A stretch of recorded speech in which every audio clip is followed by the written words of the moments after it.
Trastornos literarios. Trastornos literarios. Si fuera capaz de perseguir una ilusión, no le tuviera miedo a la muerte. Si no le tuviera miedo a la vida. Si no me mintiera tanto. Flujo de la conciencia.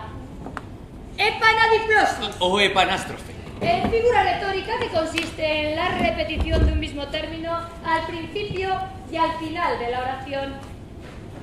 Siempre acabo como empiezo. Siempre.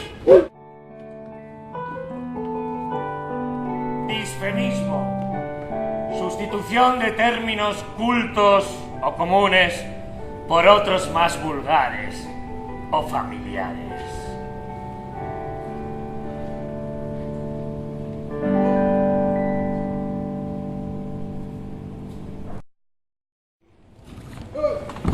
Dejarlas, lo que uno dejarlas, dice, que yo sepa, no las en parte alguna que no debiera. Trastornos literarios. Trastornos literarios. Trastornos literarios.